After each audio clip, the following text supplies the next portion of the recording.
आपके वचन की ओर ध्यान हो खुदावन प्यारे प्रभु जी। आप मेरी अगुवाई करें खुदावन प्यारे प्रभु, आपकी लोगों की आप बातें करें हे प्यारे प्रभु जी। आपकी बड़ी करुणा और प्रभु बड़ी क्षमा को करें पवित्र आत्मा आपकी अगुवाई को यीशु नाम के नाम में आमीन। हालेलुया। अभी हम वचन की ओर जाएंगे और मैं आपको आज प्रार्थना के जीवन के बारे में बताऊंगा। क्या आप तैयार हैं वचन को सुनने के लिए? एक जीवन जो पैदा होता है उसको बढ़ना पड़ता है, वो पढ़ते नहीं चलता, उसको समय लगता है। और वैसे ही प्रार्थना का जीवन भी है। जब प्रभु यीशु मसीह धरती पर पैदा हुआ, वो तुरंत रात भर प्रार्थना नहीं किया, वो तुरंत घंटा घंटा प्रार्थना नहीं किया। जब उसके जीवन को हम देखते हैं तो उसकी सेवकाई, वो 30 वर्ष जब हुआ उसकी सेवकाई को आरंभ किया और उसके बाद वो जाकर रात भर प्रार्थना करता है। लूका की सुसमाचार उसका चैप्टर 6 और वर्स 12 में लिखा है कि वो उन दिनों में उठकर पहाड़ों में चला गया और रात भर प्रार्थना में बिताई। हालेलुया। क्या पड़े थी प्रभु यीशु मसीह की रात भर प्रार्थना करने के लिए? वो आराम से सो भी सकता था। वो क्यों प्रार्थना चुना और क्यों प्रार्थना किया रात भर? क्या रात भर प्रार्थना करने से कुछ होता है? हाँ, बहुत कुछ होता है। और जो प्रार्थना प्रभु करते थे, आज हम उसके परिणाम हैं, जो हम उसके चुने हुए, उसके बुलाए गए हैं। प्रार्थना का जीवन बहुत जरूरी है एक मसीह भाई बहन के लिए कि आप प्रार्थना का जीवन आपका कैसा है। आज प्रभु आपसे बातें करने वाला है कि आपका प्रार्थना जीवन कैसा है। आपको देखना है क्या आप प्रार्थना कर पा रहे हो, क्या आपका प्रार्थना जीवन बेहतर है, क्या आप प्रार्थना के जीवन हर रोज बिताते हो, क्या आपका प्रार्थना जीवन नष्ट है। प्रार्थना का जीवन होना चाहिए। क्यों प्रभु यीशु मसीह स्वर्ग पर उठा लिया गया और प्रार्थना को छोड़ो? वो आराम से अपना काम खुद कर चुका था, वो आराम से रह सकता था। लेकिन अब भी वचन कहता है कि वो हमारे लिए दुआ करता है, हमारे लिए वो विनती करता है। वो पिता के दाहिनी ओर रहकर हमारे लिए वो दुआ करता है, विनती करता है। क्यों प्रभु यीशु मसीह ने प्रार्थना को सुनी। पता है जब प्रभु यीशु मसीह धरती पर आया और जो उसको मालूम हुआ कि उसको क्या करना है, वो ये नहीं कर पाता। पता है, लेकिन जब वो प्रार्थना का जीवन बिताया, परमेश्वर ने उसको मदद की कि जो कार्य परमेश्वर ने उसको समझा वो पूरा करे। याद करें जब गैथसेमनी में वो अंतिम प्रार्थना किया, उसके जाने से पहले उसका परिणाम, उसका लहू पसीना की तरह, उसका पसीना लहू की तरह हो गया। वो प्रार्थना को सुना और प्रार्थना कर रहा था और उसके बाद वो क्या किया? क्रूस हो गया। नहीं तो वो जा नहीं सकता था।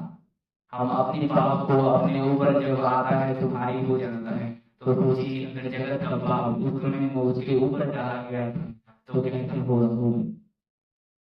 प्रार्थना के जीवन, एक प्रार्थना जीवन आपको बदल सकता है, एक प्रार्थना जीवन आपके परिवार को बदल सकता है, एक प्रार्थना का जीवन आपके गांव को बदल सकता है, एक प्रार्थना का जीवन आपकी डिस्ट्रिक्ट को बदल सकता है, एक प्रार्थना का जीवन आपकी स्टेट को बदल सकता है, एक प्रार्थना का जीवन आपके देश को बदल सकता है, एक प्रार्थना का जीवन पूरी दुनिया को बदल सकता है। प्रार्थना का जीवन हम देखते हैं उसका चेहरा जो बदलता है। वो सेवकाई के दौरान में था, खाना पीना थोड़ा देर हो गया, वो जाकर छत के ऊपर प्रार्थना कर रहा था। उसको क्या पड़े प्रार्थना करने के लिए?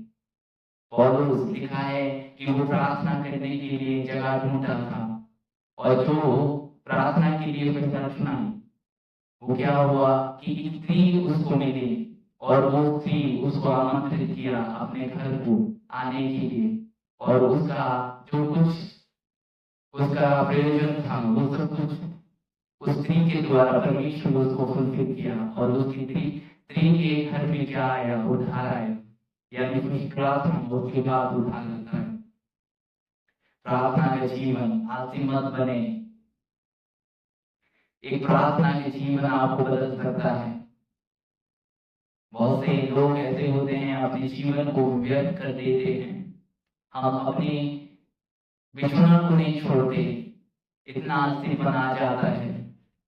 परमेश्वर आपको बनाया है आलसी मत बने और प्रार्थना के जीवन चुने ताकि आपका जीवन बेहतर हो,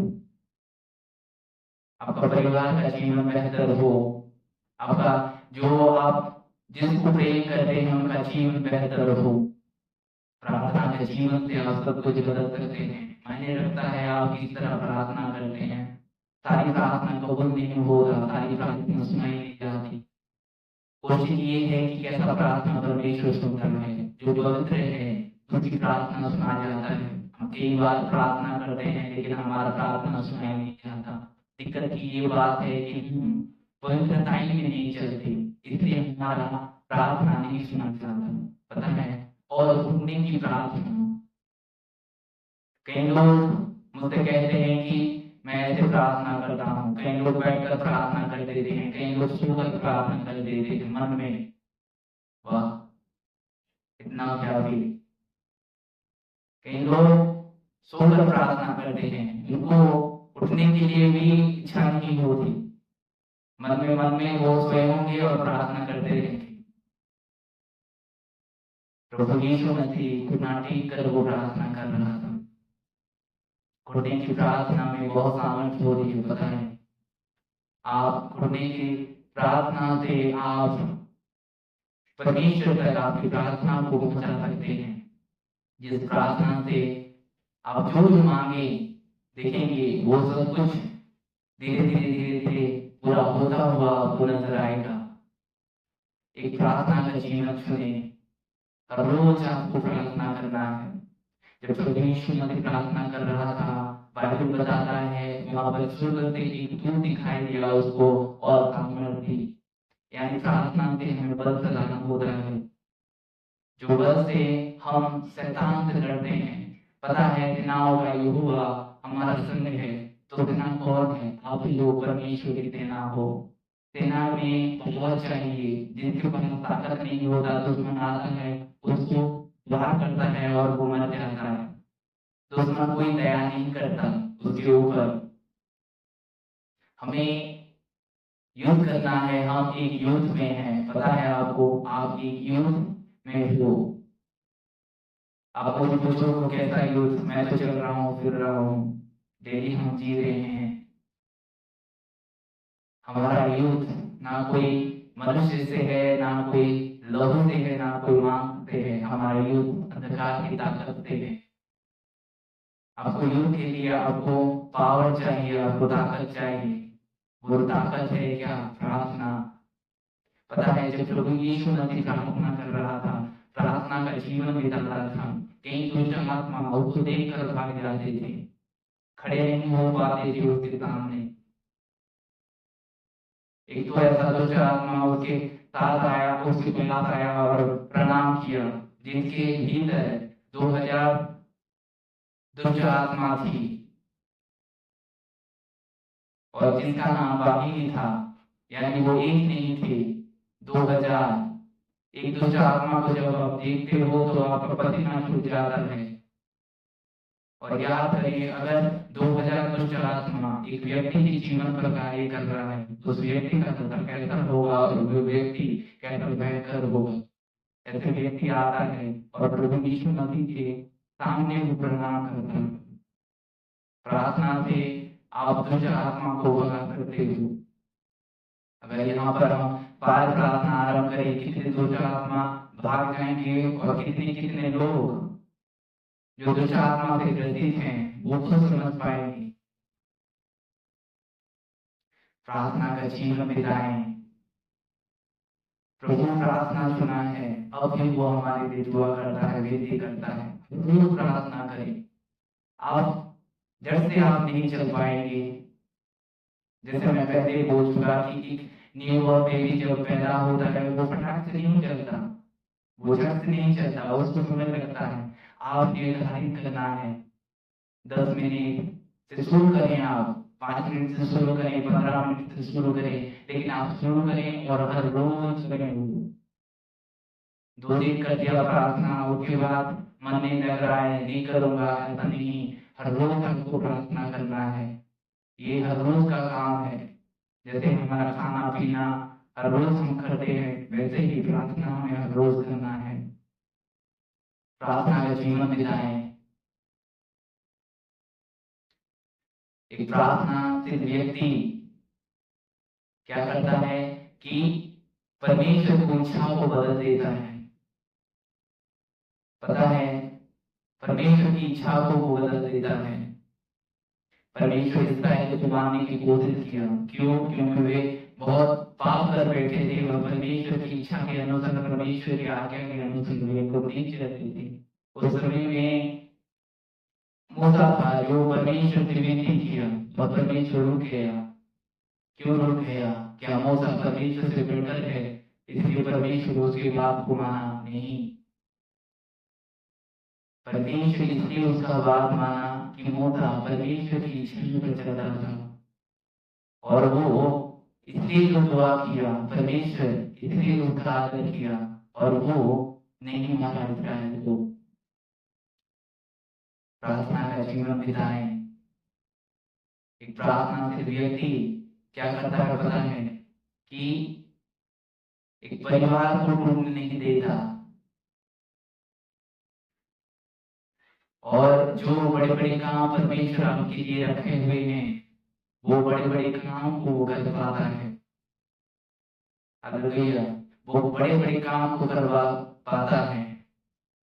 हम छोटे काम के लिए पैदा नहीं हुए, हमारा काम बड़ा है।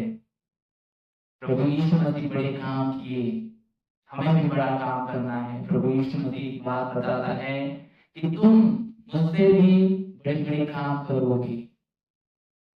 कब होगा ये? तो जब आप प्रार्थना का जीवन बिताओगे।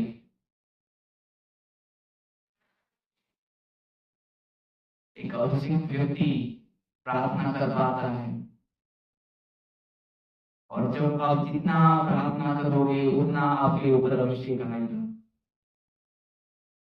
उतना आपको ताकत मिलेगा, उतना आप परमेश्वर की शांति को अनुभव करोगे, उसके आनंद को अनुभव करोगे। वो खुद आपको दिखाएगा।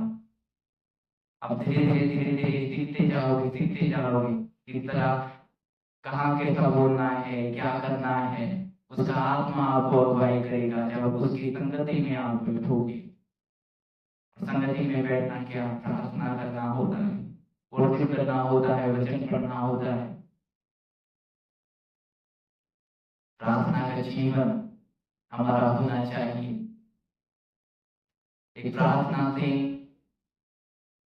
सब कुछ आप बदल सकते हो, लेकिन याद रखें जो कार्य परमेश्वर को भाता है ऐसा कार्य आप सुनोगे और प्रार्थना करोगे, नहीं मुझे वो करना है, वो ऑटोमेटिकली होगा। और आपकी इच्छा के अनुसार अगर आप प्रार्थना करोगे, परमेश्वर की मनसा में कुछ नहीं होगा, तो वह प्रार्थना सुनी नहीं जाएगी। लेकिन आप ये परमेश्वर को जता दो कि मैं तेरे लिए उठूंगा, तेरे लिए काम करूंगा, तेरे लिए बड़े बड़े काम करूंगा, और आप प्रार्थना में जीवन बिताओगे, देखोगे धीरे धीरे धीरे धीरे वो बात होता होता होता हुआ। हालेलुया। प्रार्थना में जीवन बिताएं। एक संगति की जरूरत होता है जब हम प्रार्थना करते हैं, तो संगति में रहें, प्रार्थना करें। प्रार्थना का जीवन बहुत जरूरी है। बीमारी आने नहीं देता प्रार्थना का जीवन। हमें परमेश्वर सिखाता है, एजुकेट करता है, हमारे ज्ञान को बढ़ाता है। हमें प्रार्थना करना है, एक प्रार्थना का जीवन होना चाहिए। क्या जरूरत पड़ी जब पौलुस कुछ चीजों को मिला, उनसे वो बिना होने वाला था। पता है परमेश्वर का प्रेम ऐसा होता है कि आपको रोने में मजबूर कर देता है। आप उसके बिना रह नहीं सकते हो। जब आप परमेश्वर की तरफ से अगर आप प्रेम करोगे तो आप उसके बिना रह नहीं सकोगे। और कुछ चीजों को मिलता है, गले लगाता है, उनको चुनता है, और वो चुप होता है।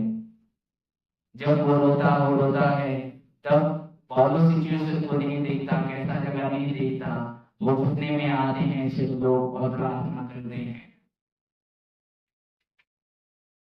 वे लोग घुटने में आ जाते हैं, वो प्रार्थना करते हैं। परमेश्वर का प्रेम ऐसा होता है, आपको रोने में मजबूर कर देता है, अंदर से वो आती है, आप अंदर से फील करोगे, और जो अट्रैक्शन होगा वो बाहर से होता है। ये है डिफरेंट। आपको जीवन में करना है मेरे भाई बहन, कि आप मजबूत हो, आप युद्ध कर सकें जो अंधकार की ताकतें आप पर तीर्थ होता है। प्रार्थना का दायित्व आपका है, आपको प्रार्थना करना है। प्रभु इस वचन के द्वारा आप सबों को आशीष दें।